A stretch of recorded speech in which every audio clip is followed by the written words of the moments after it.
Hello, everybody. Time for part 3 of the Transformers Marathon. And this time I'm going to review the sequel to the first Transformers, which is Transformers Revenge of the Fallen. Revenge of the Fallen came out in 2009, and it's a action sci-fi hybrid, much like the first movie. And it was pretty much intended to be an anticipated follow-up to the first movie, since the first Transformers was such a big hit when it came out. Basically, it takes place roughly 2 years, I'd say, after the events of the first movie. The Autobots are now working with the humans. They've created a new organization called Nest to basically hunt down and destroy what's left of the Decepticons all across Earth. But their actions have left disaster and chaos all throughout, so essentially there's a lot of higher-ups that don't seem to appreciate what they're doing. In the meanwhile, Sam Witwicky, Shia LaBeouf's character, is basically heading off to college, and of course is still in contact with Michaela, Megan Fox, they're both now in a relationship. But of course, anybody who's gone off to college, well, myself included, knows about the he knows about the basically dealing with college things. Going there. And of course, the fact that he wants to take Bumblebee with him, but the fact that apparently his college refused. Apparently, college freshmen are not allowed to own cars at the college. I don't understand the reason for that. I think it's stupid. I went to college. I drove a car there, so nobody got on me about it. So that's stupid. But anyway, Sam discovers that a piece of the Allspark was left in the clothes that he kept after the battle at the end of the first movie, and apparently the Allspark piece has activated some thoughts into his mind, where apparently he's now starting to see like Decepticon dialogue, lettering, and he has no idea what it even is about. And of course, the Decepticons are planning. There's also another piece of the Allspark that's still left, and they plan to steal it in a high secret naval base to essentially resurrect Megatron. But also, Megatron plans to come across his master and the codenamed the Fallen, which was supposed to be the first Decepticon ever made.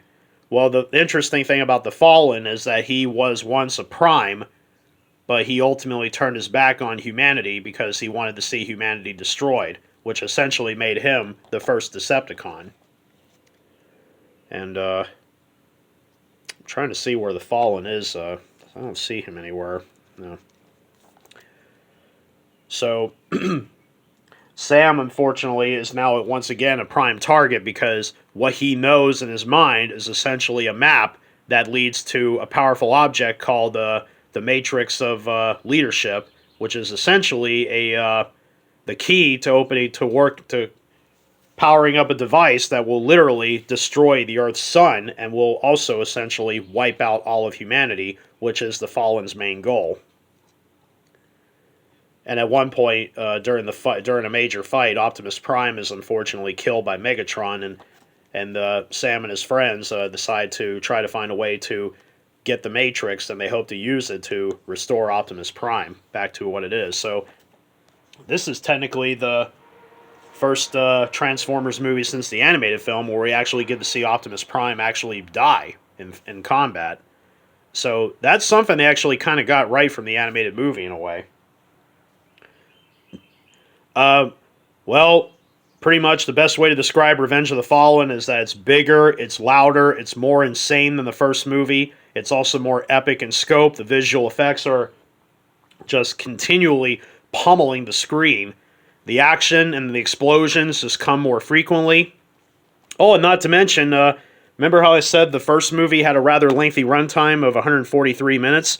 Well, the sequel is even lengthier, 149. Yeah, you think it's long enough? Well, when it debuted in theaters in 2009, Revenge of the Fallen actually had an opening, I think, even bigger than that of the first movie. First movie had a big opening. The sequel, however, got even bigger. And in the end, it ultimately grossed over $400 million in the States alone, which is way more than what the first movie pulled in. And worldwide, it grossed over $830 million. again, eclipsing that of the first film's budget. But unfortunately, while the first movie did enjoy a fairly decent mix of positive critical reception, Revenge of the Fallen, on the other hand, did not. Revenge of the Fallen's critical reception was pretty bad.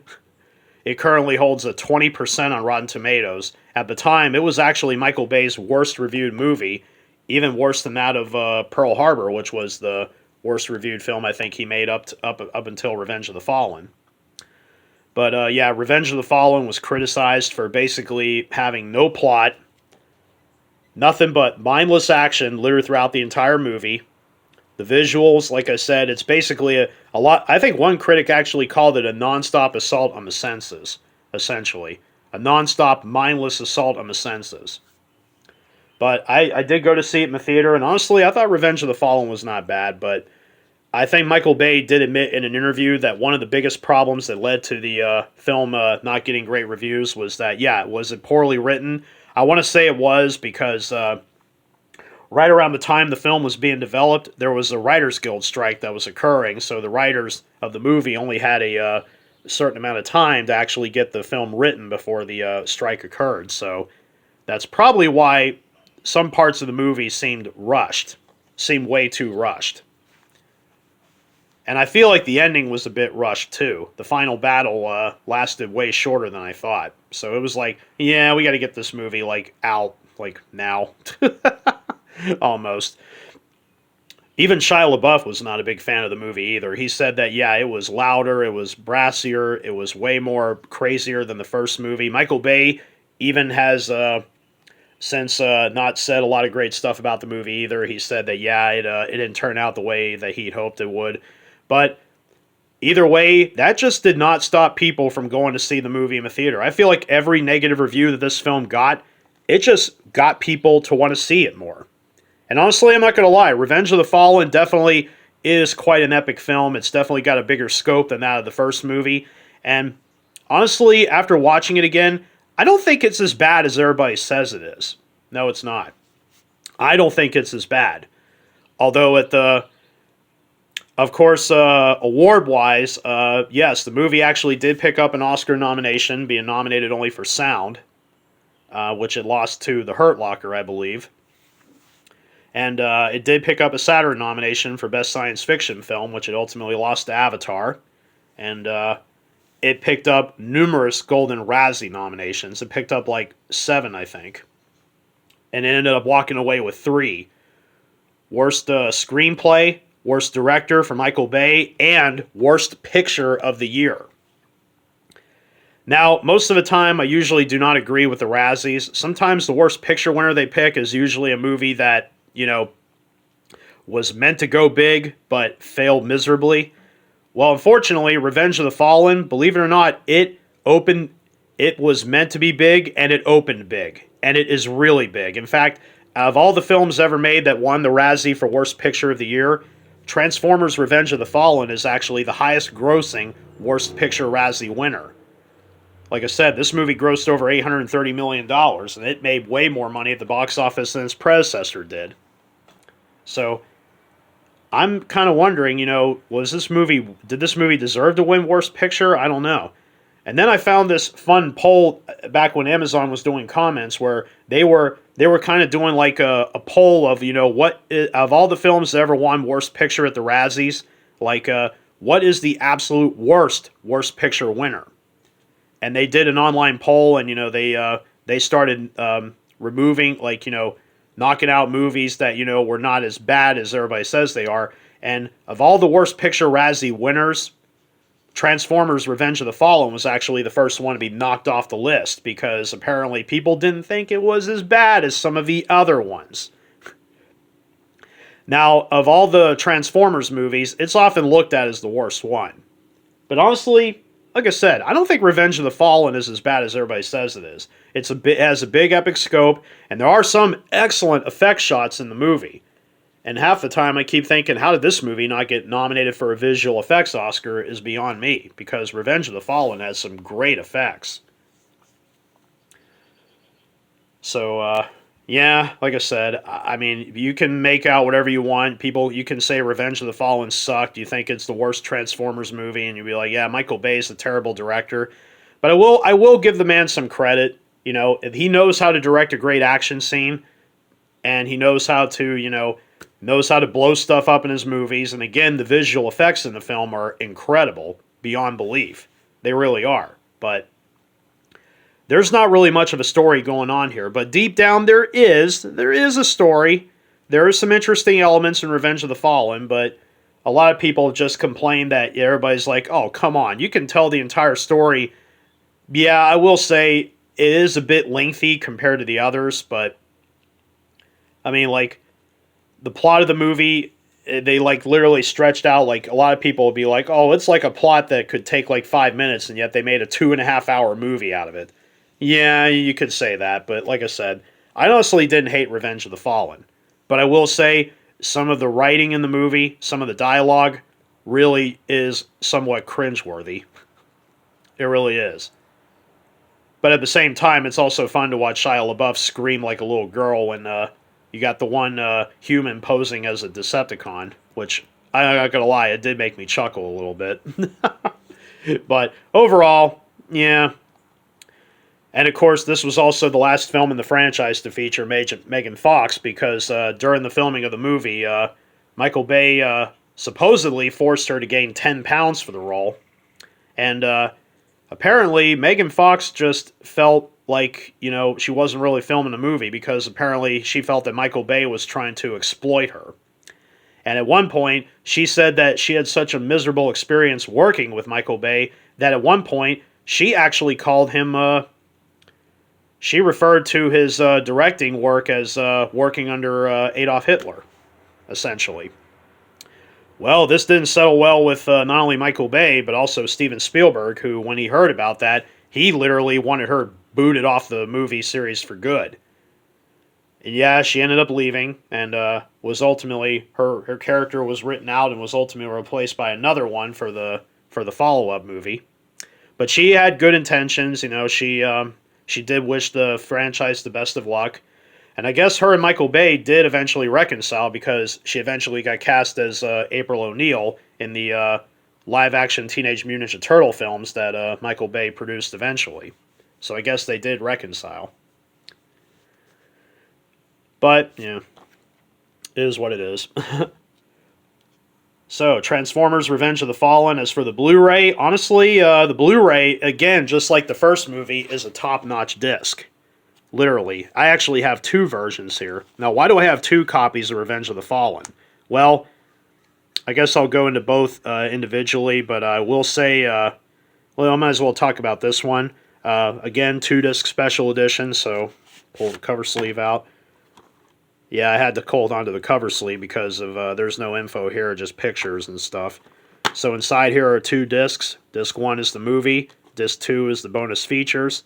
The bonus material is almost identical to that of what the first movie offers. The first disc has the movie with just a commentary with Michael Bay, writers Roberto Orci and Alex Kurtzman. It's interesting to hear the guys talk about, the movie, and they do mention I want to say they do. I can't remember if they mentioned a strike or not. So when it happened during the movie and why they ended up having to rush like the final act of the film. The second disc, however, comes loaded with a wealth of material.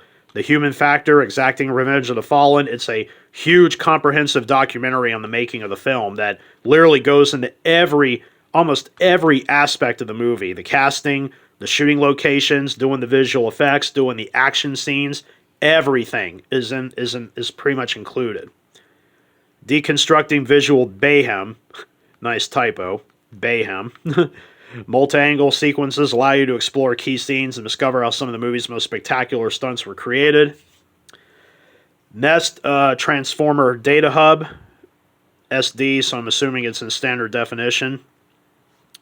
A Blu-ray exclusive called the Allspark Experiment, where I guess you choose a vehicle, customize it with a selection of parts and accessories, apply the Allspark to your creation, and apparently you might even unlock a secret about the future of Transformers, which Like, why would we need to know that? Because the future has already been set in place with the following films that came out.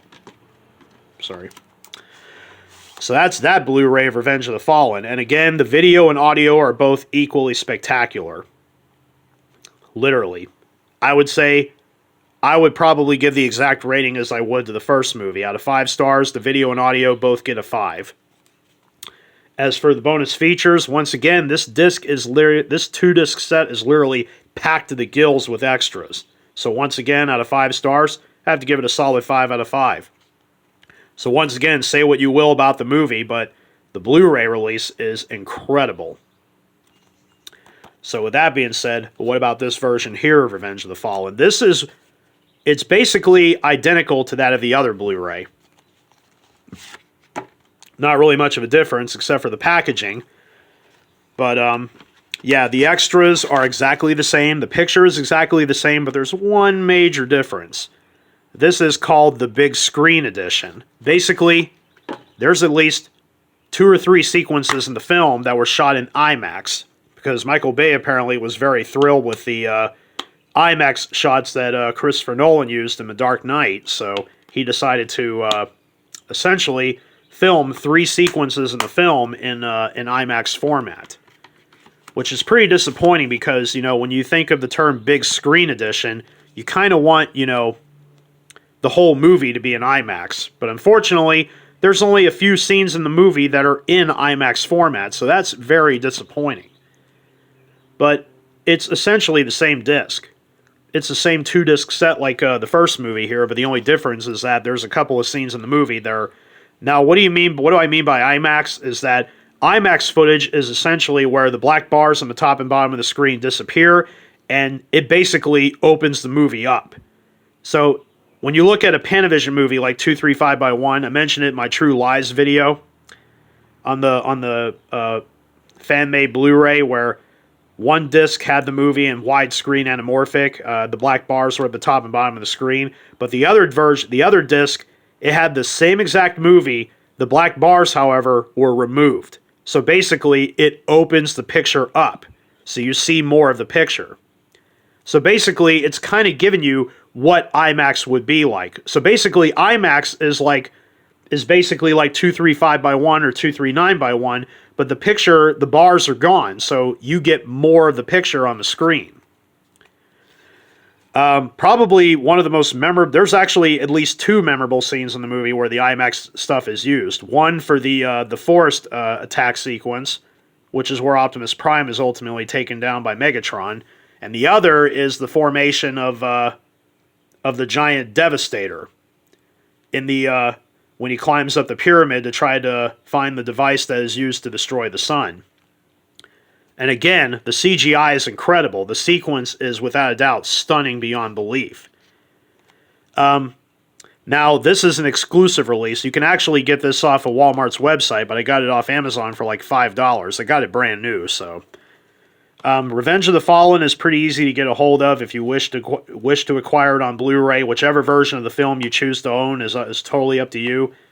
But, like I said, the Big Screen Edition, both of these Blu-ray releases are virtually identical, with the exception of the Big Screen Edition having a couple of IMAX scenes. But other than that, the video is exactly the same, audio is the same, the extras are exactly the same, so there's not really much of a difference, except for the IMAX stuff. So, again, totally up to you, whether you love or hate the movie. I mean, yes, it was not very well received by critics. It was voted worst picture at the Razzies, but honestly, I don't think Revenge of the Fallen is as bad of a film that everybody makes it out to be. I could defend it for all I care. I am a big sucker for bad movies myself, but honestly, Revenge of the Fallen, you could definitely tell the filmmakers put a lot of effort into making it. They definitely did. And it definitely succeeded in every step of the way. It was a huge hit. It was a huge box office smash. It did pick up an Oscar nomination just for sound, but still, I don't think it's as bad of a film as everybody made it out to be. But I will say, one of the biggest faults of the movie is definitely its writing. Some of the character dialogue is just cringeworthy at best. But the execution is great. Again, the action scenes and the special effects are incredible. But that's probably the best thing about Michael Bay. He knows how to do a good action scene. He does. So, in retrospect, I'd say give Revenge of the Fallen a shot. Whether you love it or not, it's entertaining beyond belief. So, this concludes the presentation. I hope you enjoyed it. And the Transformers Marathon will continue.